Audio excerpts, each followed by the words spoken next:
हुन्छ सबैलाई जय मसीह।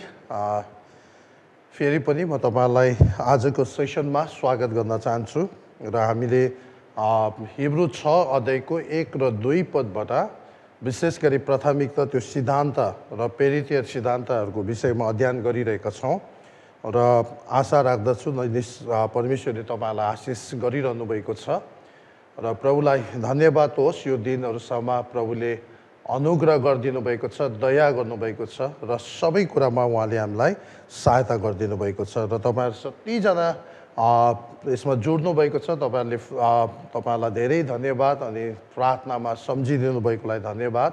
सबै सहयोगको लागि पनि फेरि पनि म तपाईँलाई हृदयबाट धन्यवाद चढाउन चाहन्छु र परमेश्वरले तपाईँलाई धेरैभन्दा धेरै आशिष गरेको हुन्।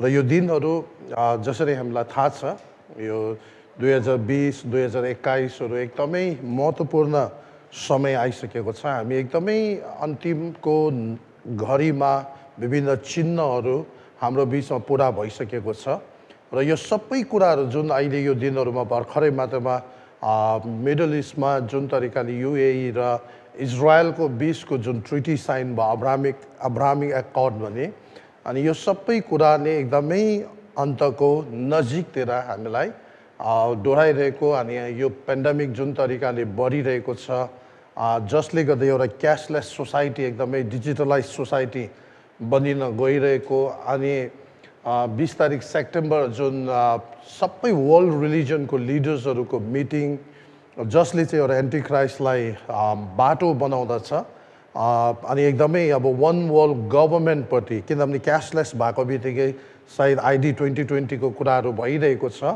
यो सबै कुराले अन्तिममा गएर एउटा यस्तो खालको स्थितिमा ल्याइदिन्छ कि एउटै मान्छेले डल्लै संसार एकदमै सजिलोसितले नियन्त्रण गर्न सक्ने, कन्ट्रोल गर्न सक्ने अवस्थातिर लगिरहेको हामी देख्छौँ। अनि यो बाइबलमा यो कुराहरू प्रोफेसी भविष्यवाणी भएको छ र इजरायलको जुन स्थिति छ, इजकियल 37 अध्यायमा जसरी इजरायल एकदम रिस्टोर भइसकेको छ, अब 38-39को जुन किसिमको एउटा लडाइँ युद्धको जुन तयारी, जसरी दमस्कसको कुराहरू यशायाको पुस्तकमा भविष्यवाणी भएको छ, जुन चाहिँ सिरिया हो, जहाँनिर चाहिँ अहिले आएर आजभन्दा 25-30 वर्ष अगाडि इरान, टर्कीहरू चाहिँ इजरायलको सबैभन्दा मिल्ने, सहयोग गर्ने एलाईहरू, साथीहरू, मित्रहरू भए तापनि अहिले चाहिँ तिनीहरू चाहिँ सबैभन्दा कट्टर दुश्मन जस्तो भएर, अनि सिरियामा चाहिँ तपाईँ हामीलाई थाहा छ टर्कको अनि इरानको अनि इभन रसियाको सेनाहरू त्यहाँनिर तैनात गरेर राखिसकेको छ, जसले चाहिँ अब एकदम ढोकामै यो कुराहरू देखिन्छ र हामी कुनै पनि बेला परमेश्वरसँग बादलमा भेट्ने अवस्था एकदमै नजिक आइसकेको छ र हामी कुनै पनि रीतिले यो संसारमा भुलेर विभिन्न अरू कुराहरूमा हामी भुलेर बस्ने अवस्था छैन। आफ्नो जीवनलाई आफैले सुरक्षित राख्नुपर्ने, आफ्नो मुक्ति बचाएर राख्नुपर्ने र परमेश्वरको नजिक रहने दिनहरू एकदमै नजिक आएको छ र प्रभुले यसै कारणले गर्दा हामीले यो कुराहरू एकदमै बारम्बार तपाईँलाई रिमाइन्ड गरिरहेका छौँ ताकि हामी सबैजना एकदमै तयार रहौँ र परमेश्वरको दिन नजिक छ र परमेश्वरले तपाईँ सबैलाई यो दिनहरूमा उहाँको नजिक जस्तो सुकै अप्ठ्यारो परिस्थिति आए तापनि, आर्थिक मन्दी आए तापनि, यो खालको महामारी फैले तापनि, योभन्दा अर्को कुनै स्थिति आए तापनि, जति नै चापेर आए तापनि हामी एकदमै तयार रहनुपर्ने अवस्था र समय हाम्रो आइसकेको छ र त्यसले गर्दा म तपाईँहरूको उत्साह दिन चाहन्छु अनि निरन्तर तपाईँको लागि प्रार्थना गरिरहेका छौँ। र आज हामीले पहिलो मृत्यु कार्यदेखि पश्चाताप या उद्धार या पश्चातापको शिक्षा भनौँ, कसरी हामीले मृत्यु कार्य गर्नु छोड्नुपर्ने अनि आफ्नो खुसीले आफू राजा भएर आफैले नै सबै कुरा नियन्त्रण गरेर आफैले नै चलाएर अगाडि जीवन नचलाउने, तर अबदेखि उसो 2 नम्बरमा हामीले परमेश्वरप्रति विश्वास भनेको थियौँ र परमेश्वरमाथि पुरा भरोसा, विश्वास र उहाँको वचनको आधारमा पवित्र आत्मा परमेश्वर जो हामीसँग हुनुहुन्छ, उहाँको अधीनता र अगुवाईमा रहेर, अभिषेकमा रहेर आफ्नो जीवन अगाडि चलाउनु पर्ने, अनि साथसाथै तेस्रोमा विभिन्न बप्तिस्माहरूको शिक्षा पनि हामीले हेऱ्यौँ, जहाँनिर हामी ख्रिस्टको शरीरमा कसरी गाभियो, एउटा लोकल चर्च मार्फत हामी जन्मेर ख्रिस्टको शरीरमा गाभिएको, त्यहाँदेखि ओसो हुर्केर बप्तिस्मा लिएको र जवाबदेही जिम्मेवार स्थानमा हामी आइपुगेको, त्यहाँदेखि हामी आगोको बप्तिस्मा भएर हाम्रो जीवनको सबै कुरा खारेर पवित्र आत्माको अभिषेक भएर अब प्रभु बादलमा हामीलाई लिनु नआइन्जेलसम्म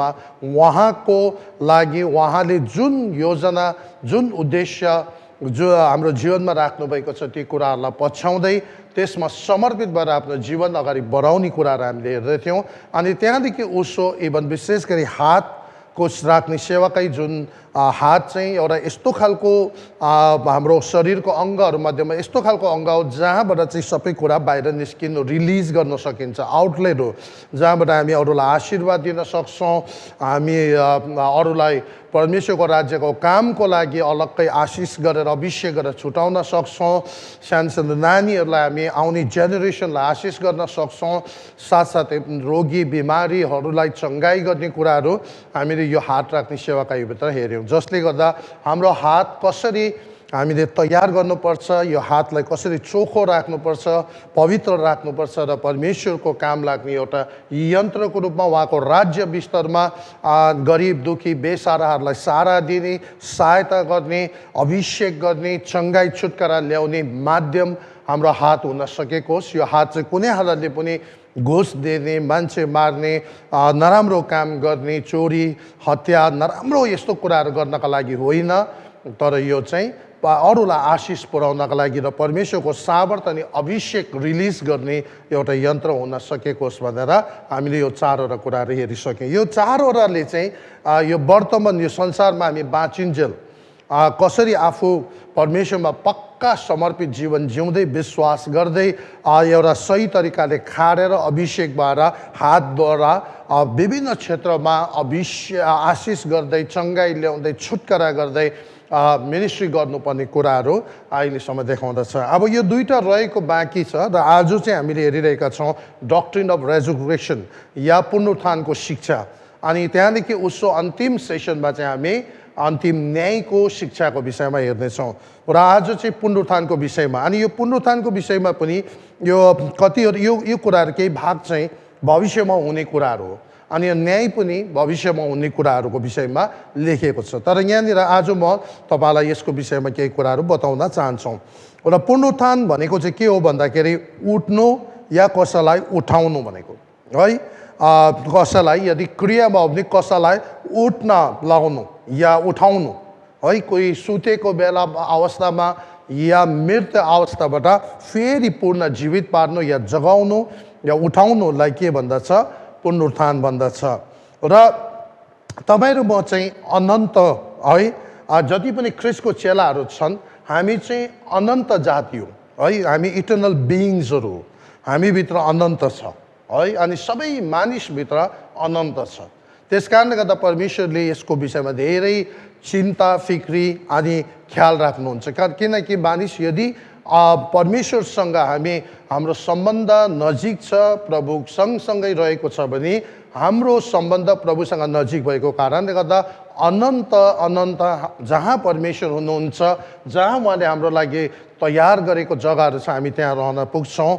यदि हामी परमेश्वरदेखि टाढा छौँ, हाम्रो पापले गर्दा हामीले पश्चाताप गरेको छैन, ख्रिस्टको रगतमा जुन बलिदान हामीलाई हाम्रो पापबाट मुक्त गर्नको लागि एकमात्र बाटो बनेर येशू जो आउनुभयो, जसले हाम्रो लागि रगत बगाउनु भयो हाम्रो मुक्ति उद्धारको लागि, उहाँमा त्यो आदरबाट या त्यो उहाँमाथि विश्वास गर्न नसक्ने जति चाहिँ है, अनि आफ्नो पाप नधोएको र पश्चाताप नगरेको प्रियजनहरू, ती जनहरू चाहिँ अन्तमा गएर अनन्त उनीहरूभित्र छ, किनभने आत्मा परमेश्वरको अंश हो, त्यो कहिले मर्दैन, त्यो अमर छ र त्यो चाहिँ अन्तिममा गएर नरकमा पुग्छ। त्यसले गर्दाखेरि यो एकदमै महत्त्वपूर्ण शिक्षा हो र जसले गर्दा बाइबलले यो कुरा बताउँछ, जसले ख्रिस्टलाई ग्रहण गर्छ या विश्वास गर्छ उसले यो पनि विश्वास गर्नुपर्छ, ख्रिस्ट मेरो निम्ता मारिनु भयो, गाडिनु भयो, अनि तेस्रो दिनमा उहाँ बहुरी पनि उठ्नुभयो।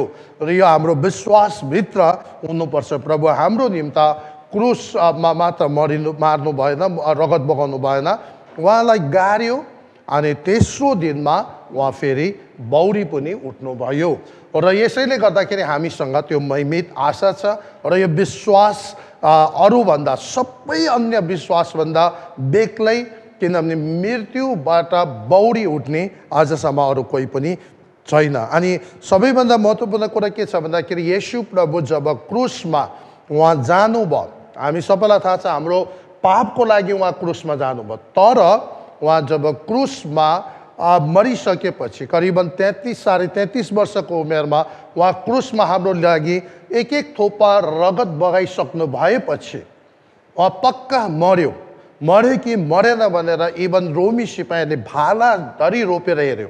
अनि भाला हान्दाखेरि अन्तिममा उहाँको कोखाबाट ब्लड, खुन सकेर पानी जस्तो निक्लेर आयो। अनि उहाँ पक्का मरिसक्नु भएको थियो, पक्का मृत्यु घोषणा भएको थियो। त्यसपछि उहाँलाई 3 दिनसम्म एकदमै उहाँलाई चियानमा लगेर एकदमै सुरक्षित साथ यहाँसम्म कि त्यो बेलाको त्यहाँको शासकहरूले चाहिँ सिपाहीहरू, सेनाहरू खटाएर ताकि कसैले उहाँको त्यो मृत्यु शरीरलाई नलगोस् भनेर एकदम सिपाहीहरू कडा हुकुमको साथ तैनात गरेर राखेको थियो, ताकि कसैले पनि उहाँको त्यो डेड बडी या मृत शरीरलाई चोरेर लान नसकोस् भन्ने हिसाबले राखिदिएको थियो। यहाँसम्म उनीहरूलाई हुकुम गरेको थियो कि यदि त्यो लास या त्यो शरीर त्यहाँबाट हरायो भने, केही कथङ्गल तिनीहरूको लापरवाहीले गर्दा त्यस्तो थाहा पाएर चाहिँ हरायो भने ती सिपाहीहरूको शिर काट्ने आदेशसम्म थियो। अनि जब एउटा सिपाहीहरूलाई शिर काटिन्छ या कडा त्यस्तो दण्ड आउँदैछ भनेर थाहा पाएपछि तिनीहरूले कुनै पनि हालतले हेलचक्राइ गर्नेवाला छैन। अनि तर परमेश्वरको सामर्थ्य शक्तिमा है उहाँले आफ्नो भविष्यवाणी, परमेश्वरको वचनमा भविष्यवाणी गरे आदरमा तेस्रो दिनमा प्रभु येशू ख्रिस्ट बौरी उठ्नुभयो। कतिचोटि मानिसहरूले प्रभुलाई चिन्ह माग्दा उहाँले भन्नुभयो योनाको चिन्ह बाहेक अरू कुनै चिन्ह तिमीलाई दिने छैन। जसरी योना 3 दिन माछाको पेटभित्र रहेको थियो, त्यसरी नै प्रभु 3 दिन त्यो चियानभित्र बसे तापनि तेस्रो दिनमा उहाँ बौरी उठ्नुभयो। अनि त्यस कारणले गर्दाखेरि चाहिँ यो चाहिँ सबैभन्दा उहाँ बौरी उठ्नुभएको जुन प्रमाण छ है, त्यो चाहिँ सबैभन्दा इसाई विश्वासको सबैभन्दा ठुलो महिमित आशा चाहिँ त्यो हो। अहिले पनि ख्रिस्ट जहाँनिर गाडेको थियो त्यो च्यान रितो छ। अनि रोमी इतिहासहरूले अनि यहुदी इतिहासले, विश्व इतिहासले यो गवाही दिँदछ, यो ऐतिहासिक गवाही र ऐतिहासिक साक्षीको साबित भएको, प्रुफ भएको कुरा हो कि ख्रिस्ट चाहिँ चियानबाट बौरी उठ्नुभयो। अनि अर्को चाहिँ उहाँ जब बौरी उठ्नुभयो त्यति बेला उहाँ बौरिँदाखेरि चाहिँ पुरा रूप फेरेर एकदमै नयाँ एउटा बालक जस्तो भएर या अवतरी भएर एउटा सानो नानी भएर उहाँ आउनु भएन है। त्यो चाहिँ सबैभन्दा ठुलो कुरा। उहाँ 33.5 वर्षको उमेरको जो क्रुसमा हाम्रो लागि बलि हुनुभयो, उहाँ मृत्यु हुनुभयो, तर फेरि उहाँ त्यही उमेरको त्यही व्यक्ति तर महिमित शरीरमा बिना अब पहिला पनि उहाँभित्र कुनै पाप थिएन। अनि यो गरी त उहाँ एकदम महिमित शरीरमा आत्मा फेरि बौरी उठ्नुभयो र उहाँ 40 दिन यो पृथ्वीमा बस्नुभयो। चेलाहरूसँग धेरैचोटि उहाँ देखा पर्नुभयो, यहाँसम्म कि एकजना चेलाले त उहाँलाई छामेर पनि हेऱ्यो, थोमसले उहाँलाई छामेर हेऱ्यो। अनि उहाँले भन्नुभयो म भूत होइन, म प्रेत होइन, तिमीहरूले भूत प्रेतलाई छाम्न सक्दैनौ, तर मलाई तिमीहरूले छामेर हेर। अनि उहाँको चेला थोमसले उहाँलाई छामेर हेऱ्यो, यहाँसम्म कि ती चेलाहरूसँग उहाँ बसेर माछा पनि खाएर देखाउनु भयो।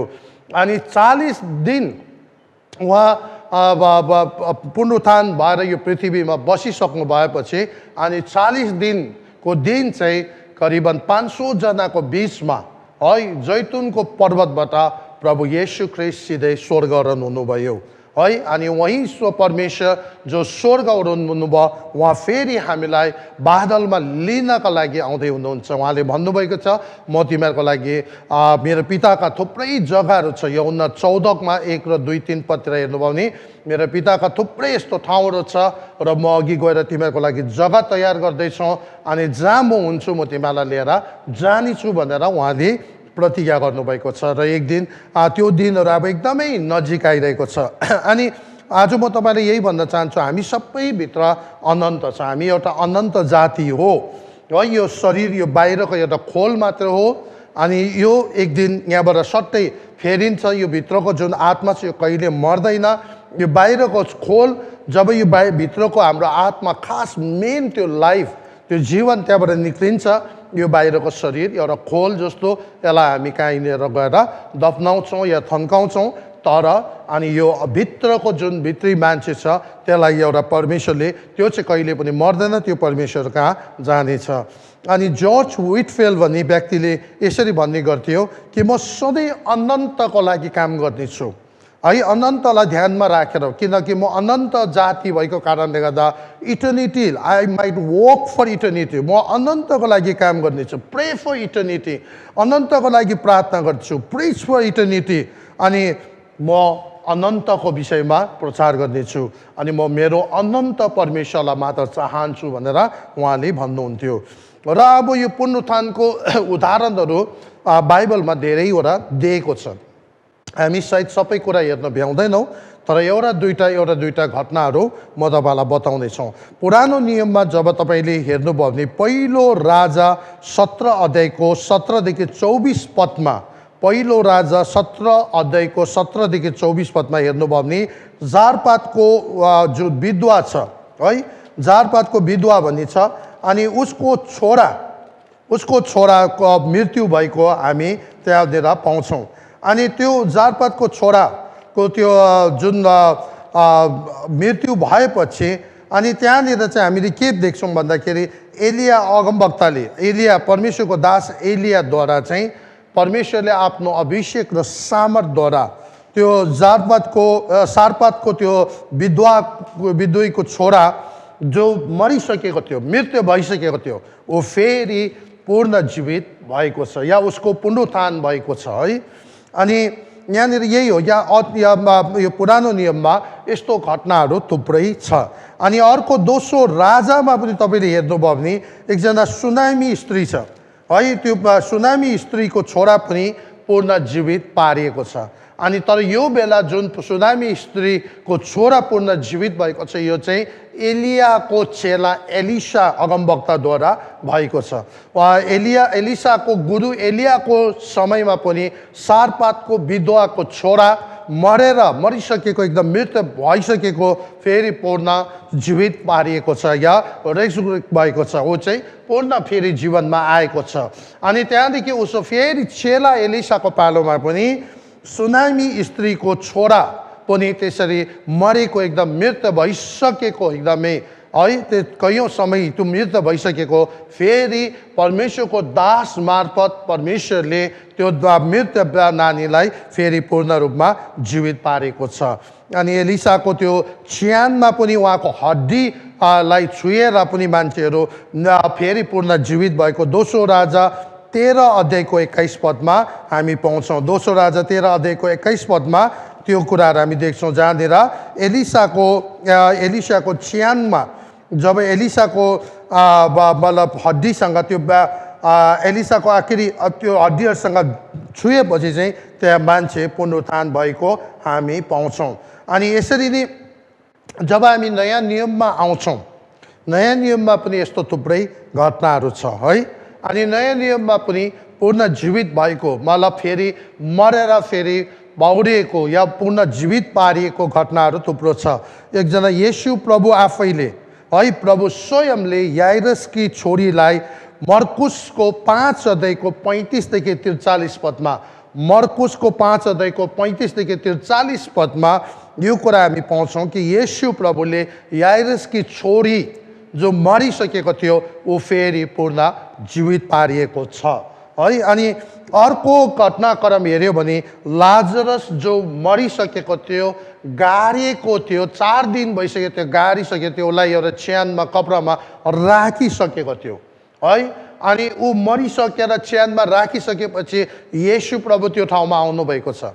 अनि अन्तिममा गएर इभन 4 दिन भइसकेको मरेर च्यानमा राखिसकेकोलाई पनि प्रभुले आफ्नो सामर्थ अनि शक्तिद्वारा त्यो उहाँले के गर्नुभएको छ, या त्यो लाजरसलाई पूर्ण जीवित पारेको छ। अनि त्यसै क्रममा प्रभुले भन्नुभयो, म जीवन अनि पुनरुत्थान हुँ, हो प्रभु हाम्रो परमेश्वर, उहाँको सम्पूर्ण अधिकार उहाँसँग छ है। सारा स्वर्ग अनि पृथ्वी, मृत्यु अनि सबैमाथि उहाँको अधिकार छ। अनि उहाँले फेरि लाजरसलाई पुनर्जीवित पारेको छ। डोरकास भन्नेलाई पनि प्रेरित 9 अध्यायमा हेऱ्यो भने उसलाई त्यो छोरीलाई पनि पुनर्जीवित पारेको घटना त्यहाँनिर छ। अनि प्रेरित पौलले युटिकस जो चाहिँ प्रेरित 20 अध्यायको 9देखि 12 पदमा लेखेको छ। प्रेरित 20 अध्यायको एक्ट्स 29-12 9देखि 12 पदमा युटिकस जो चाहिँ झ्यालबाट खसेर प्रेरित पौलले प्रचार गरिरहेको बेलामा तल मरिसकेको हुन्छ, त्यहाँबाट फेरि पुनर्जीवित पारिएको छ। र यसरी नयाँ नियममा पनि येशू प्रभु आफै पनि पुनर्जीवित हुनुभयो। याइरसकी छोरीलाई प्रभुले पुनर्जीवित पार्नुभयो। लाजरसलाई फेरि जीवित पार्नुभयो। डोरकास उठेको घटना हामी देख्छौँ। यहाँसम्म कि युटिकसलाई पनि प्रेरित पौलले मरेकोबाट फेरि पुनर्जीवित पार्नुभएको छ। अब जब हामी पुनरुत्थानको कुरा हेर्छौँ, यसले 3टा कुरालाई कभर गर्दछ है। यसले चाहिँ 3टै काललाई, भूत, वर्तमान, भविष्य, पास्ट, प्रेजेन्ट, फ्युचर, यो 3नै कुरालाई के गर्छ? कभर गर्दछ। जब पुनरुत्थानको कुरा हेऱ्यो भने यो 3वटा कालमा यसको प्रभाव छ, यसको मतलब फल छ, यसको सामर्थ्य छ। अनि यदि भूतकालको हेऱ्यो भने प्रभु येशू ख्रीष्ट पक्का मरेकोबाट बौडी उठ्नुभयो, पुनरुत्थान हुनुभयो। र यसले हामीलाई के देखाउँछ भन्दाखेरि प्रभु जब बौडी उठ्नुभयो, हाम्रो पनि बितेको सबै कुराहरू जति पनि छ ख्रीष्टको त्यो पुनरुत्थानको शक्तिद्वारा जब हामीले साँचो पश्चाताप गरेका छौँ, हामी फर्केर आएका छौँ, आज्ञाकारीतिर बढेका छौँ र परमेश्वर र उहाँको राज्यलाई हामीले प्राथमिकता दिएर उहाँलाई मात्र हामीले अब हृदयमा राखेर हाम्रो जीवन अगाडि बढाउँदैछ भने हाम्रो बितेको सबै कुराहरू, पास्ट जति पनि कुराहरू छ, चाहे त्यो जेसुकै होस्, चाहे हाम्रो बाउ बाजेबाट बगेर आएको कुरा नहोस्, हाम्रो फ्यामिली हिस्ट्री किन नहोस्, जेनेटिकली डिसअर्डर किन नहोस्, जुनै किसिमको श्राप या जेसुकै किन नहोस्, त्यो सम्पूर्ण पुनरुत्थानको शक्ति जहाँ ख्रीष्ट मृत्युलाई विजय गरेर पुनरुत्थान भयो, त्यो शक्तिद्वारा हाम्रो बितेको कालको सबै कुराहरू के गरेको छ? क्यान्सल भएको छ र बितेको सबै कुराहरू मेटेको छ। अनि यो सबै कुरा रद्द भएको छ र परमेश्वरले तपाईँ र मलाई छुटकारा गरून्। हामीले साँचो पश्चातापको साथ टुटेको हृदय लिएर परमेश्वरको अगाडि आएर सबै कुरा समर्पण गरेर राख्यो भने परमेश्वरको पुनरुत्थानको शक्तिले हाम्रो बितेको डल्लै कुराहरू है, सबै कुराहरू, चाहे त्यो जस्तो सुकै वंशबाट आएको किन नहोस्, चाहे योभन्दा हामीभन्दा अगाडिको वंशहरूले प्रभुलाई नचिनेर विभिन्न कुराहरू जेसुकै थपेर आएको किन नहोस्, तर आज हामी तपाईँ मैले प्रभुलाई चिनेको कारणले गर्दा, हामी उहाँको सन्तान भइसकेको कारणले गर्दा त्यो सबै कुरा त्यो पुनरुत्थानको शक्तिद्वारा रद्द भइसकेको छ है। अब वर्तमान चाहिँ के छ भन्दाखेरि आत्मिकी हिसाबले हामी पुनरुत्थान भएर जीवन जिउनु पर्नेछ। वर्तमान चाहिँ के छ? पवित्र आत्माको शक्तिद्वारा अभिषेकमा, अगुवाईमा, परमेश्वरको वचनको आधारमा जबदेखि हामीले नयाँ जन्म पाएका छौँ, आत्मामा, शरीरमा जन्मेको शरीर हुन्छ भने आत्मामा जन्मेको आत्मा हुन्छ भनेर वचनले भन्दछ भने हामी ख्रीष्टलाई ग्रहण गरेदेखि, आत्मामा जन्मेपछि अबदेखि उता यो आत्मिकी यो अनि जुन दिन पानीको बप्तिस्मा लिएको दिन जब हामी भन्छौँ हाम्रो पुरानो स्वभावबाट हामी मर्यौँ, अब हामी नयाँ कुराको लागि, ख्रीष्टको लागि जिउनेछौँ। अनि यो चाहिँ वर्तमान हाम्रो पुनरुत्थानको शक्ति चाहिँ तपाईँ र मैले यसरी अनुभव गर्न सक्नुपर्छ है। पुनरुत्थान चाहिँ केवल वर्षमा एकचोटि इस्टरको दिन मात्र चर्चमा भेला भएर मनाउने चाड होइन, तर यो दिन प्रतिदिन तपाईँ र मैले दैनिक जीवन जिउँदा एकदम पुनरुत्थानको शक्तिद्वारा वर्तमान ख्रीष्टको निम्ति गवाही बनेर, उहाँको सेना बनेर, उहाँको लागि अगाडि बढेर जिउन सक्नुपर्छ।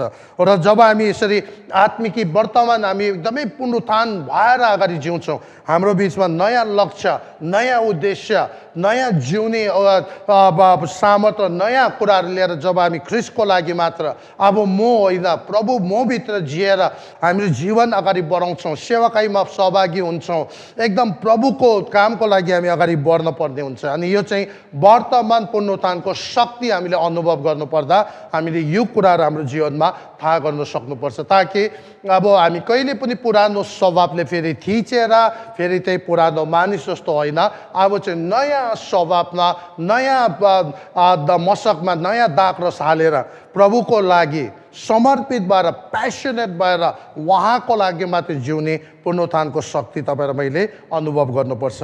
अनि अन्तिममा भविष्यमा चाहिँ के छ भन्दाखेरि अन्तिममा इभन जतिजना ख्रिस्टमा मरेका छन्, चाहे विश्वासी हो चाहे अविश्वासी हो, तिनीहरू दुवै पक्षको पुनरुत्थान हुन्छ। बेग्लै बेग्लै समयमा भए तापनि तर उनीहरू दुवै पक्षलाई अन्तिममा गएर चिहानबाट पनि जहाँ हाम्रो इभन शरीर राखेको हुन्छ त्यहाँबाट त्यो माटो भइसकेको भएर पनि परमेश्वरले पुनरुत्थान गर्नुहुन्छ। अनि यो पुनरुत्थान चाहिँ भविष्यमा हुने कुराहरू हो। अब येशू ख्रिस्टको पुनरुत्थानको विषयमा जब हामी हेर्छौँ भने प्रभु येशूको पुनरुत्थानले चाहिँ के देखाउँदछ त?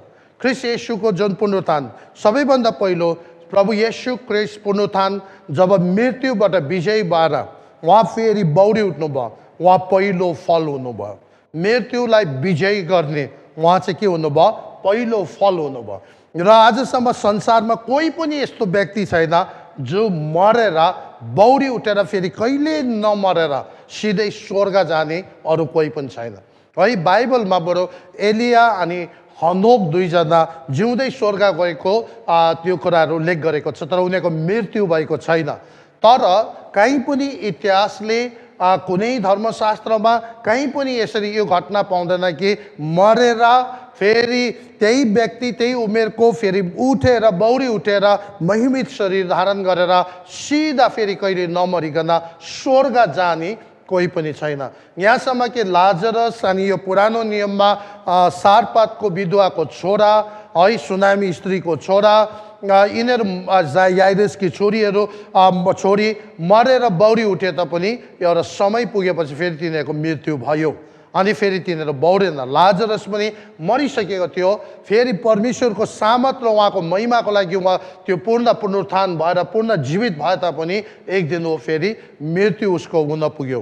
तर येशू प्रभु चाहिँ पहिलो फल हुनुहुन्छ जो चाहिँ मरेर बौडी उठ्नुभयो अनि 40 दिन यहाँनिर बसेर प्रेरित पहिलो अध्यायमा लेखेको छ थुप्रै प्रमाणहरू तपाईँले उहाँले चेलाहरूको माझमा दिनुभयो। अनि ती सबै प्रमाणहरू दिइसकेर 40 दिन बसेर उहाँ फेरि नमरिकन सिधै स्वर्ग जानुभयो। त्यसले गर्दाखेरि मृत्युबाट बौडी उठ्ने पहिलो फल उहाँ मात्र हुनुहुन्छ, मृत्युलाई विजय गर्ने उहाँ मात्र हुनुहुन्छ। त्यस कारणले गर्दा आज हामीले उहाँमाथि विश्वास गरेको कारणले गर्दा म यही भन्छु, पहिला हामीले हेर्दै थियौँ विश्वासको हाम्रो खास उहाँमाथि विश्वास राख्ने कारण के हो त? विश्वास सबैभन्दा ठुलो कुरा होइन, तर विश्वास कसमाथि राखेको छ त्यो वस्तु चाहिँ सबैभन्दा ठुलो कुरा हो। र यहाँनिर हाम्रो विश्वासको वस्तु चाहिँ प्रभु येशू ख्रिस्ट हुनुहुन्छ जो मरेर बौडी गाडेर बौडी उठेर फेरि नमरिकन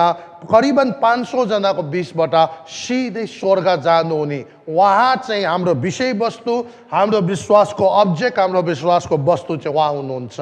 र त्यसले गर्दाखेरि आज हामीभित्र जब हामी उहाँमाथि विश्वास गर्छौँ निश्चयता आउँदछ हो। आज संसारको यो शरीर मेरो आज ढले तापनि तर मेरो आत्मा अनन्त अनन्तको लागि हामी बाँचेका छौँ अनि हाम्रो एक दिन भविष्यमा पनि फेरि पुनरुत्थान भएर महिमित शरीर तपाईँ र मैले धारण गर्नेवाला छ। र ख्रिस्ट येशू प्रभुको पुनरुत्थानको महत्त्व चाहिँ के हो भन्दा सबैभन्दा पहिलो फल उहाँ हुनुहुन्छ। अनि मृत्युलाई विजय गर्ने अरू कोही छैन।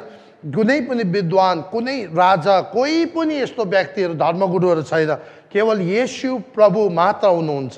यो चाहिँ विश्व इतिहासले, रोमी इतिहासले, यहुदीहरूको इतिहासले अनि बाइबलको इतिहासले यो कुराहरूलाई गवाई दिँदछ। अनि ख्रिस्ट येशू प्रभुको जो पुनरुत्थानले चाहिँ के देखाउँदछ भन्दा ख्रिस्ट येशू प्रभु चाहिँ सबै सृष्टि गरेको सबै थोकहरूमध्ये सबैभन्दा उत्तम, सबैभन्दा सर्वोत्तम सुप्रिम उहाँ हुनुहुन्छ, किनकि उहाँले मृत्युमाथि विजय गर्नुभएको छ। अनि अर्को चाहिँ के छ भन्दा ख्रिस्ट येशू प्रभु मृत्युमाथि बौडी उठ्नु भनेको चाहिँ यसले के देखाउँदछ भने भविष्यमा हुने न्याय चाहिँ पक्का निश्चित हो, भविष्यमा पक्का न्याय हुन्छ है। पक्का त्यो पुनरुत्थानले चाहिँ के देखाउँछ भन्दा पुनरुत्थानको पछाडिको उद्देश्य चाहिँ के हो त? किन चाहिँ फेरि बौरी उठाएको? किनभने एक एकजनाको हिसाब लिनुपर्ने छ र ख्रीष्ट येशूको पुनरुत्थानले पनि यो एस्योर्ड गराउँदछ, यो एकदमै हामीलाई निश्चयता दिँदछ कि एक दिन सबैजनाको न्याय हुन्छ, हामी सबैजना एक दिन न्याय आसनमा जानुपर्छ। यसको भन्नुको मतलब यो संसारको जीवन सकेपछि कतिजनाले आत्महत्या गर्छ अनि उनीहरूले सोच्छ अब कति समस्यामा परेको बेलामा आत्महत्या गरेर उनीहरूले यो सोच्दो होला कि अब मेरो समस्याको हल भयो, तर वास्तवमा त्यो समस्याको हल होइन। त्यो त केही टेम्पोरेरी क्षणको लागि शरीरदेखि आत्मा अलग भएको मात्र हो, तर त्यो एक दिन परमेश्वरले अब एक दिन न्याय हुन्छ, त्यति बेला त्यो सबैजनालाई उठाइनेछ अनि परमेश्वरको न्यायको आसन आउनुपर्छ। अनि येशू ख्रीष्टको मृत्युले यो पुनरुत्थानले यो पनि देखाउँदछ कि परमेश्वर येशू ख्रीष्ट चाहिँ परमेश्वरको पुत्र हुनुहुन्छ। उहाँ चाहिँ को हुनुहुन्छ भन्दा परमेश्वरको पुत्र हुनुहुन्छ। रोमी 1 अध्यायको 4 पदले यो कुरा देखाउँदछ, उहाँ चाहिँ परमेश्वरको पुत्र हुनुहुन्छ। रोमी 1 अध्यायको 4 पदले है, उहाँ परमेश्वरको पुत्र भएको कारणले गर्दा उहाँ चाहिँ पुनरुत्थान हुनुभएको छ है। म यो तपाईँलाई यहाँनिर हामी पढेर सुन्नेछौँ। रोमी 1 को 4 पद, म एउटा पद पढिहाल्छु। यहाँनिर यसरी लेखेको छ, ख्रीष्ट येशू हाम्रो प्रभु मरेकाहरूबाट पुनरुत्थान हुनु भएर पवित्रताको आत्मा अनुसार शक्तिमा परमेश्वरको पुत्र ठहरिनुभयो। अनि उहाँ चाहिँ त्यो मरेकोबाट पुनरुत्थान भएर है, मरेकोबाट पुनरुत्थान हुनु भएर पवित्रताको आत्मा अनुसार शक्तिमा परमेश्वरको पुत्र ठहरिनुभयो भनेर यहाँनिर लेखेको छ। अनि अर्को चाहिँ जब रोमी 6 अध्यायको तपाईँ 8 र 9 पदमा हेऱ्यो भने ख्रीष्ट येशूको पुनरुत्थानले चाहिँ के देखाउँदछ भने मृत्युमाथि विजय प्राप्त गर्नुभएको छ। प्रभुले के गर्नुभएको छ भन्दा मृत्युमाथि विजय गर्नुभएको छ। रोमी 6 अध्यायको 8 देखि 9 पदमा यसरी लेखेको छ, यदि हामी ख्रीष्टसँग मरेका छौँ भने त उहाँसँग जिउने पनि छौँ भने विश्वास गर्दछौँ। हामी जान्दछौँ कि ख्रीष्ट मरेकाहरूबाट जीवित भएर फेरि मर्नु हुने छैन, अब उसो उहाँमाथि मृत्युको राज्य हुँदैन। भन्नुको मतलब उहाँले मृत्युमाथि के गर्नुभयो? जय प्राप्त गर्नुभयो। अनि यसै कारणले गर्दाखेरि चाहिँ अनि रोमी 6 अध्यायको 25 पदमा म तपाईँको बिचमा यसरी पढेर सुनाउने छु। अर्को चाहिँ यसरी रोमी 6 अध्यायमा 6 अध्यायको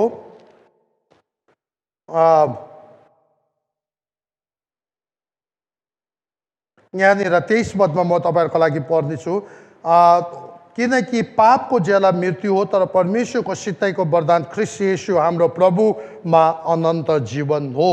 भन्नुको मतलब ख्रीष्टको पुनरुत्थानले गर्दाखेरि तपाईँ र मैले अब हामी जस्टिफाई भएका छौँ, हामी के भएको छौँ? अनन्त जीवनको लागि पक्का हकदार भइसकेका छौँ। र यहाँनिर ख्रीष्ट येशूको पुनरुत्थानले चाहिँ के देखाउँछ भन्दा उहाँ मृत्युबाट बौरी उठ्ने पहिलो फल हुनुहुन्छ, भविष्यमा हुने न्याय एकदमै निश्चित भएको छ। अनि ख्रीष्ट येशू प्रभु परमेश्वरको पुत्र ठहरिनु भएको छ, मृत्युमाथि पनि उहाँले विजयी भएको प्रमाणित भएको छ। अनि साथसाथै सबै विश्वासीहरू अनन्त अनन्तसम्म अनन्त जीवन प्राप्त गरेको पक्का प्रुफ गर्दछ। अब यहाँनिर म तपाईँलाई यो भन्दछु कि आत्मिकी तरिकाले अब हाम्रो विश्वासीहरूको जुन पुनरुत्थान वर्तमान समयमा जुन हाम्रो पुनरुत्थानको जीवन जिउनु पनि एकदमै नितान्त आवश्यक छ। र यो दिनहरूमा हामी सायद शरीरमा मरेका छैनौँ, तर हाम्रो भित्र आत्मा जो पहिला मरेको थियो अब परमेश्वरमा नयाँ गरेर जन्मेर परमेश्वरसँग फेरि पूर्ण हाम्रो आत्मा जीवित भएर उहाँसँग सम्बन्ध जोडेर कनेक्ट भएको कारणले गर्दा अब हाम्रो जीवन चाहिँ एउटा पुनरुत्थानको शक्तिमा एउटा प्रमाण देखाएर जिउन पर्ने आवश्यकता छ। र सबैभन्दा मेन चाहिँ के छ भन्दाखेरि चेलाहरूको जीवनमा पनि पुनरुत्थानको शक्तिको गवाईहरू के देखिन्थ्यो भन्दाखेरि त्यो चेलाहरूको जीवन चाहिँ एकदमै एउटा नयाँ भएर आएको थियो। उनीहरूको जीवनभित्र एक किसिमको एउटा नयाँ छ। रोमी 6 को 4 पदमा यसरी लेखेको छ, यसकारण बप्तिस्माद्वारा हामी मृत्युमा उहाँसँग गाड्यो, ताकि जसरी पिताको महिमाद्वारा ख्रीष्ट मरेकाहरूबाट जीवित पारिनु भयो त्यसरी हामी पनि नयाँ जीवनको मार्गमा हिँडौँ। अनि यो चेलाहरू पनि के गर्न थाल्यो भन्दा अब जब यो परमेश्वरसँग भएर यो उनीहरूको नयाँ born again उनीहरू नयाँ गरेर जन्म्यो त्यहाँदेखि उसो उनीहरूको जीवनमा एउटा नयाँ मार्गमा न्यू वे अफ लाइफ एउटा नयाँ तरिकाले उनीहरूले जीवन जिएको जनसमुदाय र वरिपरिको छरछिमेकी मानिसहरूले देख्न थाल्यो अनि यो चाहिँ पुनरुत्थानको शक्तिको एउटा के हो गवाई अनि प्रमाण हो एभिडेन्सेस हो कि चेलाहरू एकदमै बेग्लै भएर आयो उनीहरूले नयाँ तरिकाले आफ्नो जीवन सञ्चालन गर्न थाल्यो उनीहरूको सबै जीवनशैलीहरू बदलाव भएर आयो अनि यहाँसम्म कि रोमी 6:11 यसरी भनेको छ यसै गरी तिमीहरूले पनि आफूलाई पाप लेखी मरेका तर ख्रिस्ट येशूमा परमेश्वरको लागि जीवित भएका ठान्नुपर्छ भनेपछि हामी अब नयाँ एटिट्युड नयाँ किसिमको एउटा दृष्टिकोण अभिप्राय लिएर अब पुनरुत्थानको शक्तिको प्रभाव दिनु पर्दछ अनि यो चाहिँ के हो भन्दाखेरि अबदेखि उता चाहिँ हामी आफैले यो ठान्नुपर्छ कि म चाहिँ संसारको लागि आफ्नो लागि या सबै पापको लेखी म मरिसकेका छौँ र अनि ख्रिस्ट येशूमा परमेश्वरको लागि जीवित भएको एउटा नयाँ जीवन नयाँ मार्ग पक्रेर अब प्रभुको लागि जिउँदछौँ अनि यो वर्तमान कालमा पुनरुत्थानको शक्तिको कुरा यो हो कि जब हामी यसरी अगाडि जिउन थाल्छौँ संसारको सबै एजेन्डाहरू हामीभित्र जति छ त्यो बिस्तारै बिस्तारै हराउँदै जान्छ अनि हामीभित्र परमेश्वर र राज्यको एजेन्डाहरूले हामी गर्भधारण हुँदै जान्छौँ अनि त्यहाँदेखि उता हाम्रो जीवनशैली अनि इभन जीवनलाई हेर्ने जुन एउटा दृष्टिकोण छ हिजोसम्म हामी धन सञ्चय गर्छौँ घर बनाउँछौँ गाडी किन्छौँ आफ्नै लागि मात्र सोचेर आफ्नो तर अब हामी के गर्न थाल्छौँ अनन्तको त्यो योजनामा सेवकाईमा ती कुराहरूलाई अगाडि बढाउनका लागि र त्यसैको निम्ति हामी के गर्छौँ हाम्रो जीवनलाई परिचालन गर्छौँ हामी त्यसैको लागि खट्छौँ त्यसैको लागि प्रार्थना गर्छौँ त्यसैको लागि हेर्छौँ त्यही कुराको लागि हामी जीवित भइरहेको हुन्छ त्यसले गर्दा यो एकदमै नितान्त आवश्यक छ यो वर्तमान एउटा एक किसिमको हाम्रो नयाँ तरिकाको हाम्रो जीवनशैली सुरु हुँदछ अनि जब पुनरुत्थानको वर्तमान जीवनमा विश्वासीहरूको जीवनमा पुनरुत्थानको शक्तिको अनुभव के हुन्छ भने जीवनमा एउटा नयाँ उद्देश्य पनि हामीभित्र आउँदछ कलसीको पुस्तकमा लेख्दछ माथिको कुराहरूमा तिमीहरूले मन लगाऊ अब जब पुनरुत्थानको शक्ति हामी धारण गर्छौँ अनि त्यसलाई अनुभव गर्छौँ अनि त्यहाँदेखि उसो हामी के गर्छौँ भन्दा संसारको यो टेम्पोरेरी यो हराएर जाने यो क्षणिक कुराहरूप्रति हामी बल हामीसँग भएको रिसोर्सेस हाम्रो सबै बुद्धि ज्ञानहरू त्यसको पछि खर्च गर्दैनौँ हामी के गर्न थाल्छौँ भन्दा प्रत्येक दिनको जीवन हामी माथिको कुराहरूमा ध्यान लिएर अगाडि बढ्छौँ यसकारण यहाँनिर कलसी 3:1 यसरी लेखेको छ यसकारण यदि तिमीहरू ख्रिस्टसँग बिउतै जी उठाएका छौ भने माथिका कुराको खोजी गर जहाँ ख्रिस्ट हुनुहुन्छ र परमेश्वरको दाहिने बाहुलीपट्टि बस्नु भएको छ माथिको कुरामा मन लगाऊ पृथ्वीमा भएको कुरामा होइन किनभने तिमीहरू मरेका छौ र तिमीहरूको जीवन परमेश्वरमा ख्रिस्टसँग लुकाएका छौ अब त्यस कारणले गर्दा ख्रिस्ट जो हाम्रो जीवन हुनुहुन्छ उहाँ प्रकट हुनुहुँदा तिमीहरू पनि उहाँसँग महिमामा प्रकट हुनेछौ अनि त्यस कारणले गर्दाखेरि हामी के गर्छौँ अब हाम्रो एउटा नयाँ मालिक प्रभु येशू ख्रिस्ट हाम्रो जीवनको राजा हामीले बनाएका हुन्छौँ हामी उहाँको आज्ञालाई पालन गर्छौँ हाम्रो उद्देश्य माथिको कुराहरूमा ध्यान लाउँछौँ यो संसारको कुराहरूमा हामी ध्यान लाउँदैनौँ अनि हाम्रो जीवनको हेर्ने दृष्टिकोणहरू पनि बेग्लै भएर एकदम ईश्वरीय तरिकाले हामी हेर्न थाल्छौँ अनि हाम्रो वर्तमान यो जीवन चाहिँ चाहे त्यो 20, 30, 40, 50 वर्ष किन नहोस् हामी अनन्तलाई ध्यानमा राखेर परमेश्वरको इच्छा र योजनालाई खोजी गर्दै अगाडि बढ्छौँ अनि यो सबै चाहिँ तब हुन्छ जब पुनरुत्थान हामीभित्र आत्मा मरेर फेरि पूर्ण जीवित भएर परमेश्वरसँग अनि त्यो पुनरुत्थानको शक्ति जब हामी अनुभव गर्छौँ तब हाम्रो जीवनमा यो कुराहरू भएर आउँछ अब छोटकरीमा म तपाईँलाई भविष्यमा हुने जुन पुनरुत्थानको विषयमा म तपाईँलाई दानियलको पुस्तक यहाँनिर लेखेको छ दानियल 12 2 या 4 छ यहाँनिर यसरी लेखेको छु म तपाईँको लागि पढ्नेछु दानियल 12 अध्यायमा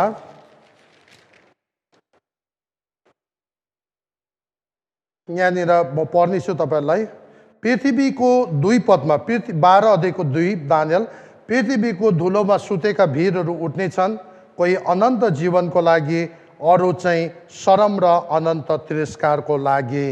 है, यहाँनिर चाहिँ के भएको छ भन्दाखेरि अब भविष्यमा हुने पुनरुत्थानको विषयमा यहाँनिर लेखेको छ। र यो पुनरुत्थान चाहिँ के छ भन्दाखेरि एउटा चाहिँ जो चाहिँ परमेश्वरलाई विश्वास गर्नेहरू छन्, प्रभुलाई विश्वास गर्नेहरू, विश्वासी जनहरूको चाहिँ र अविश्वासी जनहरूको जुन पुनरुत्थान छ, मृत्युबाट बौडी उठ्ने, यो चाहिँ 1000 सालको फरकभित्र हुँदछ। अनि यो पहिलो जुन पुनरुत्थान हुन्छ, जुन पहिलो पुनरुत्थान छ, यो चाहिँ सबैभन्दा पहिलो जब प्रभु बादलमा मान्छेहरूलाई मण्डलीलाई उठाएर लाने बेलामा, लिन आउने बेलामा हामीलाई थाहा छ मरेकाहरू चाहिँ बौडी उठ्नेछ, या प्रभुमा सुतेकाहरू बौडी उठ्नेछ भनेर त्यहाँनिर भनेको छ। अनि यसको अर्थ चाहिँ के छ भने जतिजना मान्छेहरू आजभन्दा अगाडि ख्रिस्टमा प्रभुमा विश्वास गरेर सुतेका छन् है, या मृत्यु भएका छन् शरीरमा, र उनीहरूको आत्मा परमेश्वरसँग छ, र शरीर चाहिँ यहाँनिर माटोमा त्यो धुलो भइसकेको छ, माटो भइसकेको छ भने पनि परमेश्वरले आफ्नो सामर्थ अनि शक्तिमा तिनीहरूलाई फेरि जीवित पार्नुहुन्छ भनेर वचनमा भनेको छ। अनि त्यो मान्छेहरू सबै फेरि जीवित हुन्छ, अनि उनीहरू पहिला बादलमा प्रभुलाई भेट्न जान्छ। अनि त्यहाँदेखि हामी जतिजना जिउँदो छन् विश्वासीहरू जो एकदम सही तरिकाले प्रभु आउने इन्तजारमा बसिरहेको छ, आफ्नो जीवन पवित्रतामा शुद्धतामा राखेर, तिनीहरू पनि आँखाको एक निमेषमा परिवर्तन हुन्छ अनि परमेश्वरलाई बादलमा भेट्न जानेछ भनेर भनेको छ है। र यो पहिलो पुनरुत्थानको कुराहरू त्यहाँनिर लेखेको छ। अनि यो पहिलो पुनरुत्थान जति विश्वासीहरूको हुन्छ, अनि यो विश्वासीहरूको पुनरुत्थान चाहिँ के हो भन्दाखेरि अब यो चाहिँ पहिलो विश्वासीहरूको मात्र पुनरुत्थान हो। तर अब अर्को दोस्रो पुनरुत्थान कोही एकदमै न्यायको लागि, अघि हामीले दानियलको पुस्तकमा लेखेको हामीले पढ्यौँ। अनि दोस्रो जुन 1000 वर्षपछि, यो पहिला विश्वासीहरूको पुनरुत्थान भइसकेर त्यसको 1000 वर्ष पछाडि फेरि अरू जसले विश्वास गरेका छैन अरू तिनीहरूको पुनरुत्थान हुन्छ भनेर भनेको छ। अनि यो पुनरुत्थान चाहिँ अब यहाँनिर के छ भन्दाखेरि दानियल 12 अध्यायको 2 पदमा यसरी लेखेको छ कि यो चाहिँ कोही अनन्त जीवनको लागि, अरू चाहिँ शरम र अनन्त तिरस्कारको लागि भनेछ। त्यो चाहिँ अन्तिममा अनन्त शरम र तिरस्कारको लागि तिनीहरूको पुनरुत्थान हुनेछ 1000 वर्ष पछाडि। र यो चाहिँ दुईटा गुटमा छ। एउटा पहिला 1000 वर्ष अगाडि प्रभुमा विश्वास भएको र परमेश्वरको लागि है, इनामको लागि, परमेश्वरको सिंहासनको अगाडि उभाउनुको लागि प्रभुले तिनीहरूलाई पुनरुत्थान गराउनुहुन्छ भने दोस्रो पुनरुत्थान चाहिँ शरम अनि अनन्त न्यायको लागि पुनरुत्थान हुनेछ। अनि यो पहिलो पुनरुत्थानमा चाहिँ के हुन्छ भन्दाखेरि जो पहिलो पुनरुत्थान हुन्छ त्यसले चाहिँ के गर्छ भन्दा जति पनि विश्वासीहरू, आज हामीले यो भन्नु सायद कतिले हामीले यो सोच्छ अब मैले उद्धार पाइसकिहालेँ भइहालेँ नि, अरू मैले प्रभुको सेवा नगर्दा पनि हुन्छ, हामी सबै बराबर हो, एउटै हो भनेर कतिले सायद सोचिरहेको हुनसक्छ। तर यहाँनिर चाहिँ जुन पहिलो पुनरुत्थान छ विश्वासीहरूको, त्यो चाहिँ के को लागि भन्दा दोस्रो कोरिन्थी 5 अध्यायको 10 पदमा के भनेको छ भन्दा ती सबै मान्छेहरू जो विश्वास गरेर फेरि प्रभुले पुनरुत्थान गराउँछ तिनीहरूको पनि के हुन्छ, इन्साफ हुन्छ। अनि तर त्यो इन्साफ चाहिँ नरक अनि स्वर्गको लागि होइन, तर त्यति बेला चाहिँ इनामको लागि, मुकुटको लागि हुनेछ। र त्यो बेला यदि हामीले चाहे 20-30 वर्ष सेवाकाई गरेको किन नहोस्, पहिलो कोरिन्थी 3 अध्यायमा लेखेको छ, त्यो चाहिँ गलत अभिप्रायले गरेको छ, गलत विचारधाराले गरेको छ, नराम्रो सोचले, स्वार्थ भावनाले गरेको छ भने चाहिँ हाम्रो सबै कामहरू आगोले भस्म गर्छ। हाम्रो आत्मा चाहिँ बचाइन्छ, हामीले उद्धार पाउँछ, तर हाम्रो आत्मा चाहिँ हामी चाहिँ के हुन्छ भन्दाखेरि इनाम पाउँदैन, हामीले गरेको सबै कामहरू डराइनेछ, आगोद्वारा भस्म हुनेछ भनेर भनेको छ। तर यदि त्यहाँनिर के छ भन्दाखेरि अब कतिपय विश्वासीहरूले चाहिँ आफ्नो सारा जीवन सबै कुरा निस्वार्थ प्रभुको लागि जिएर जसले काम गर्दछ तिनीहरूलाई परमेश्वरले त्यो दिन ठुलो इनाम परमेश्वरले दिनुहुनेछ। र यो चाहिँ के छ भन्दाखेरि हामीले जतिजना कोही आज संसारमा विश्वासीहरू दिन रात केही नखाई आफूले नराखिकन प्रभुको राज्यको लागि सबै कुरा दिएर काम गरिरहेका हुन्छौँ र उनीहरूले सायद यहाँ संसारमा कोही रिकग्नाइजेसन केही खोजेको छैन, कसैबाट केही मागेको छैन। उनीहरूले आफ्नो असल अभिप्राय लिएर परमेश्वरलाई प्रेम गरेर सबै कुरा प्रभुको लागि उनीहरूले समर्पित गरेर गरिरहेका हुन्छन्। अनि सायद यहाँ संसारमा कसैले उनीहरूले के गरिरहेको छ देखेका छैनन्, कसैले शाबासी दिएको छैन, कसैले रिकग्नाइज पनि गरेको छैन, सम्मान गरेको छैन। तर हामी घाटामा जाँदैनौँ। किन घाटामा पर्दैन भन्दा यो पुनरुत्थान चाहिँ प्रभुले किन पुनरुत्थान गराएको भन्दा त्यहाँबाट बौरी उठाएर उहाँको सिंहासनको अगाडि ल्याउनुको कारण नै के हो भन्दा इन्साफ गर्नको लागि हो। त्यस्तो व्यक्तिहरू जो बिहाइन्ड द सिन पछाडि बसेर सबै कुरा सेक्रिफाइस गरेर प्रभुको लागि दिएको हुन्छ, तिनीहरूलाई ख्रीष्टको सिंहासनको अगाडि उभिएको बेलामा परमेश्वरले त्यो सबै अभिप्रायहरू, त्यो सबै गुप्तमा गरेको तिनीहरूले गरेको सबै कुराहरू सबैको अगाडि प्रकाशमा ल्याएर अन्तिममा त्यसको शिरमा मुकुट पहिराएर परमेश्वरले सम्मान गर्नुहुनेछ। र यस कारणले गर्दा हामी कहिले पनि निराश नहौँ। कसैले मलाई देखेन, कसैले मलाई स्याबासी दिएन, मलाई कसैले रिकग्नाइज गरेन, मैले यो गरेँ त्यो गरेँ भनेर सायद कतिलाई त्यो जरुरी पनि होला, तर पनि सायद कतिले त्यो बुद्धि पुऱ्याएन, त्यसरी गरेन होला। तर तपाईँ जसले त्यसरी पछाडि बिहाइन्ड द सिन बसेर दिन रात खटेर काम गरिदिनु भएको छ, कसैले तपाईँलाई केही शाबासी दिएको छैन, निराश नहुनुहोला। परमेश्वर असल न्यायकर्ता हुनुहुन्छ। मान्छेले भुल्छ, मान्छेले त्यो कुराहरू बुद्धि नपुऱ्याउला, त्यति साह्रो सोच्नु नसक्ला, तर परमेश्वर त्यस्तो हुनुहुन्न। उहाँले तपाईँले गुप्तमा गरेको प्रत्येक कुराहरू एक दिन प्रकाशमा पाएर र त्यो कुराहरूको इनाम तपाईँलाई दिनुहुन्छ। त्यस कारणले गर्दा यो पुनरुत्थान चाहिँ किन गराएको त? किनभने सबै विश्वासीलाई पुनरुत्थान गराएर चाहिँ परमेश्वरको अगाडि उभाउनुको कारण कसले के गरेको छ त्यो सबैको बिचमा त्यति बेला प्रकाशमा आउँछ। कतिजना सायद कतिजना सही तरिकाले आफ्नो जीवन प्रभुमा जिएन भने सायद हामी ऱ्याप्चरमै भाग लिइरहेको हुँदैन, छुट्टिन्छ। त्यो भनेको दुःख लाग्दो कुरा हो, त्यस्तो कोहीसँग नहोस्। तर जतिजना इभन ऱ्याप्चरमा भाग लिएर प्रभुको सिंहासनको अगाडि पुग्छ, कतिजनाको जीवनभरि गरेको काम सायद उसले केही नपाउन सक्छ यदि त्यस्तो त्यसरी अभिप्राय यदि सही तरिकाले गरेको छैन भने। र कतिजनाले चाहिँ कसैले देखेको छैन, उसलाई कसैले गनेको छैन, संसारमा उसलाई कसैले चिनेन, तर परमेश्वरको सिंहासनको अगाडि ती व्यक्तिहरूले गरेको गुप्तको सबै त्यो योगदानहरू, त्यो बलिदानहरू प्रभुले बिर्सिनुहुने छैन। अनि त्यति बेला ती व्यक्तिहरूलाई परमेश्वरले इनाम दिनुहुन्छ, रिवार्ड दिनुहुन्छ, मुकुट पहिराउनुहुन्छ अनि सबैको बिचमा परमेश्वरले सम्मान गर्नुहुनेछ। र प्रभुले तपाईँहरू जतिजना यसरी सेवा गरिरहनु भएको छ, सायद अहिले यहाँ फल पाएको छैन, तर निश्चय तपाईँहरू लसमा पर्नुहुन्न। जति तपाईँले अहिले गर्नुभएको छ त्यसको 1000 गुणा क्षतिपूर्ति साथ धार्मिक न्यायकर्ता हाम्रो प्रभुले त्यो दिन, त्यो परमेश्वरको इन्साफको दिन उहाँको ख्रीष्टको सिंहासनको अगाडि तपाईँलाई सबैको अगाडि सम्मान गराएर रिकग्नाइज गराएर तपाईँको शिरमा उहाँले मुकुट पहिराइदिनु हुनेछ। र यस हेतुले आज हामी यो कुराहरू आफूलाई प्रेरणा दिनु पर्यो, आफूलाई उत्साह दिनु पर्यो। कसैले नदेखे तापनि तर मेरो परमेश्वर धार्मिक न्यायकर्ता हुनुहुन्छ। हामी कोही पनि घाटामा जाँदैन। आज हामीले प्रभुलाई माया गरेर सर्वस्व दिएर हिँडेर सबै यहाँसम्म कि आफ्नो जीवन पनि शहीद भएर पनि उहाँको लागि सेवा गरेको छ भने ती व्यक्तिहरूलाई प्रभुले सम्मान गर्नुहुनेछ। र हामी निराश नहौँ। परमेश्वरले तपाईँलाई यसरी कतिजना यसरी पछाडि बसेर अदृश्यमा कसैले नदेखिकन सेवा गरिरहनु भएको होला, प्रभुले तपाईँलाई निश्चय पनि आशिष गर्नुहुनेछ। र सबै विश्वासीहरू बराबर हुँदैन, किन भन्दाखेरि त्यो बेला कसैले इनाम पाउँछ, कसैले मुकुट पाउँछ, कसैले पाउँदैन। अनि त्यो सबै कतिले सोच्ला हामीले उद्धार पाइसकिहाल्यौँ, अब त्यो मुकुट पाउने के हो र हामीलाई के खाँचो भन्ने हुन्छ। तर जब प्रभु येशू ख्रीष्ट 1000 वर्ष यो पृथ्वीमा राज गर्नको लागि आउनुहुनेछ, त्यति बेला ती मुकुट पाउनेहरू, ती इनाम, ठुल्ठुलो इनाम र सम्मान पाउने व्यक्तिहरू चाहिँ ख्रीष्ट येशूसँग राज्य गर्नुहुनेछ है। त्यस कारणले गर्दा त्यति बेला मात्र हामीलाई महसुस हुन्छ किन मैले 30-40 वर्ष चाहिँ आफ्नो लागि जिएछु। यदि त्यो बेला चाहिँ मैले सम्पूर्ण परमेश्वरको इच्छा र योजनाको लागि आफ्नो जीवन समर्पण गरेको भए आज हामी उहाँसँग है सहकर्मी भएर राज्य गर्ने थियौँ, त्यो पनि 1 सालको लागि होइन, 5 सालको लागि होइन।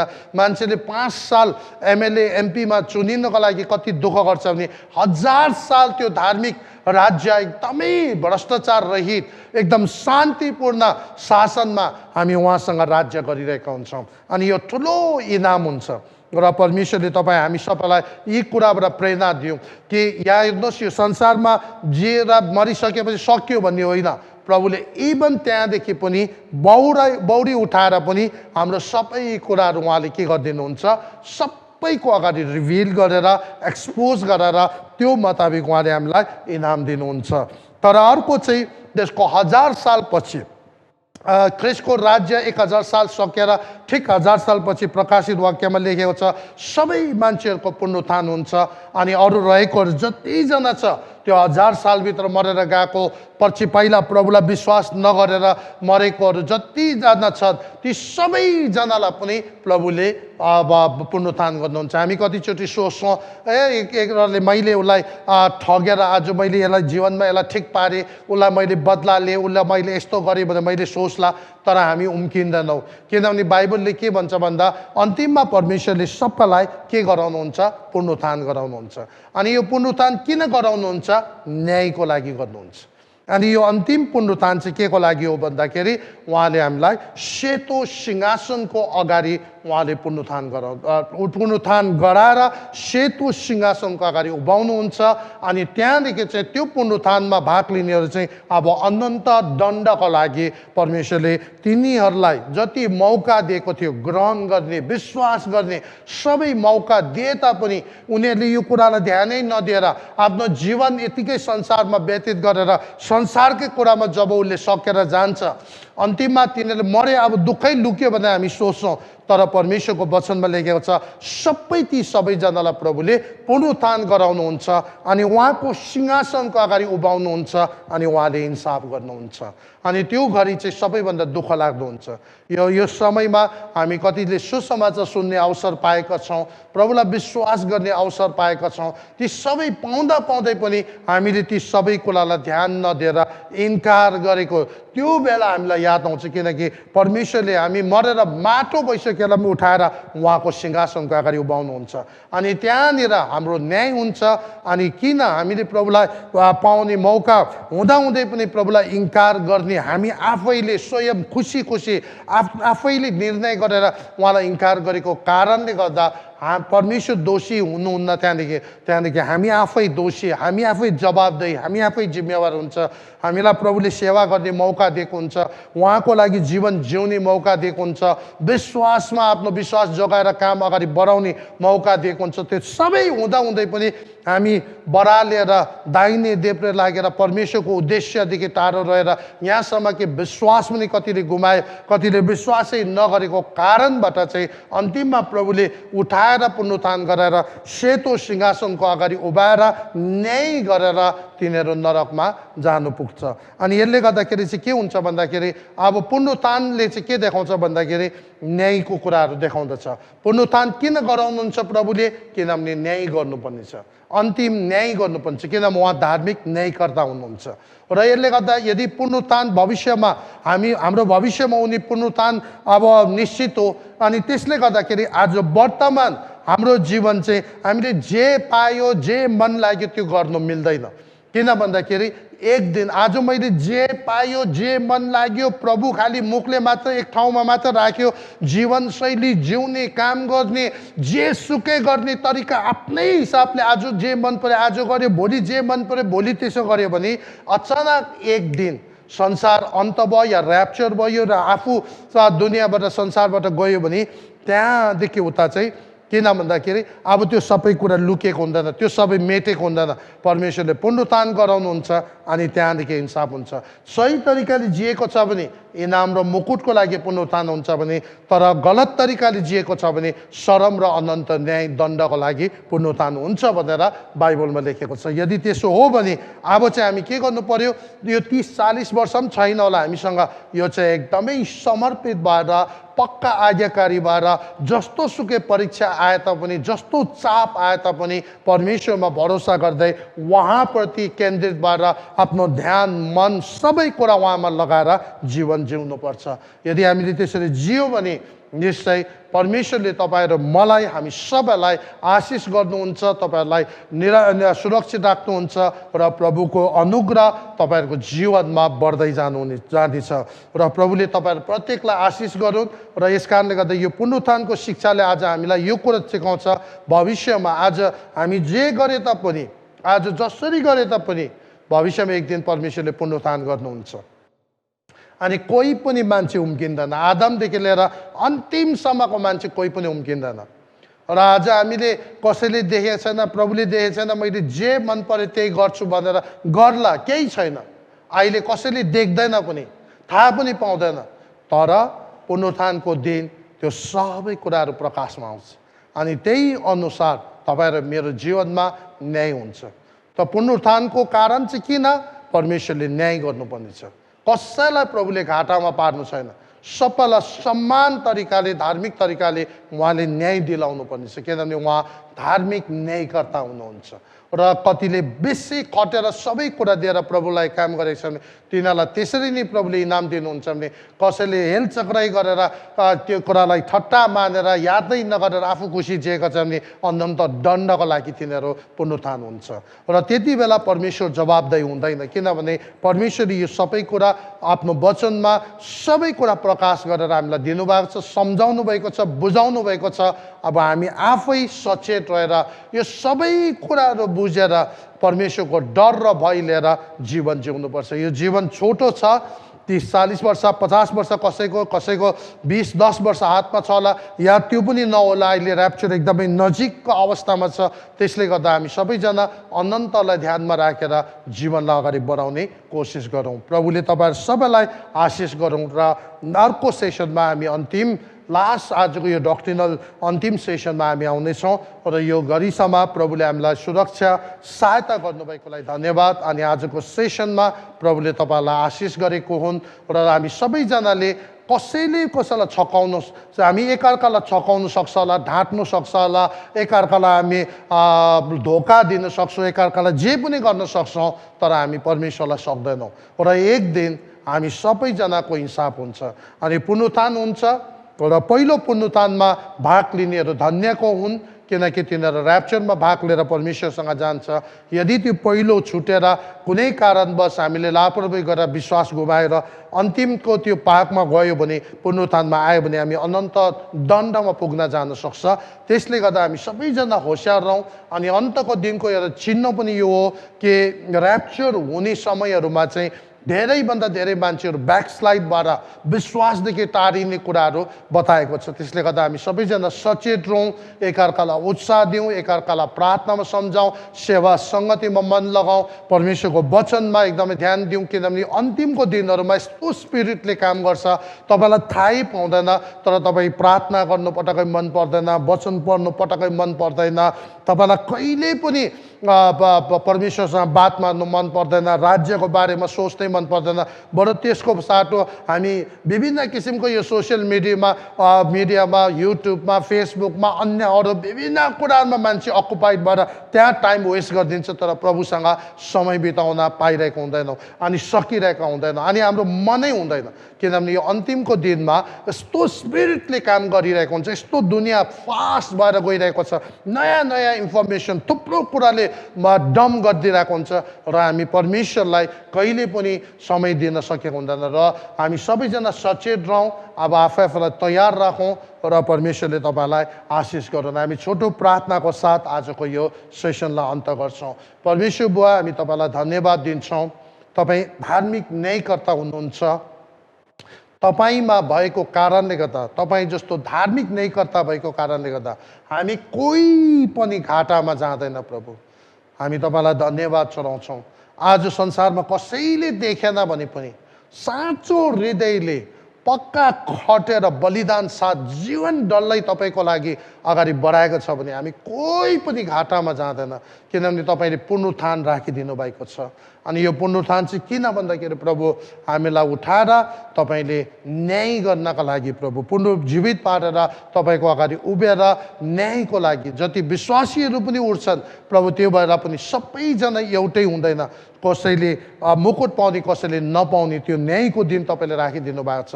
हामी तपाईँलाई धन्यवाद दिन्छौँ प्रभु। आज यो कुरालाई ध्यानमा राखेर हामी सबैजना यो छोटो दिनहरू, चाहे 20-30 साल किन नहोस्, चाहे त्योभन्दा कम्ती किन नहोस्, अनन्तलाई ध्यानमा राखेर त्यसै कुरामा लगनशीलता साथ अगाडि बढ्नमा हामीलाई सहायता गरिदिनुहोस्। प्रत्येकलाई पवित्र आत्माले सहायता गरिदिनुहोस्। यो अन्तको दिन नजिक भएको बेलामा हामी कसैलाई पनि दुष्टले भरममा पारेकोस्, तर बरु हामी सबैजना सचेत रहेर जागा रहेर परमेश्वरसँग नजिक रहनमा सहायता गरिदिनुहोस्। धन्यवाद दिन्छौँ। सबै महिमा तपाईँलाई दिएर दिँदै अब उसोको हाम्रो जीवन आत्मा प्राणसहित तपाईँको हातमा सोध्दै, विशेष गरी जतिजनाले यो सुन्दै हुनुहुन्छ उहाँलाई आशिष गर्नुहोस् भन्दै, हामी सबैसँग तपाईँ हुनुहोस् भन्दै प्रार्थनालाई आशिष माग्छौँ येशू प्रभुको नाममा।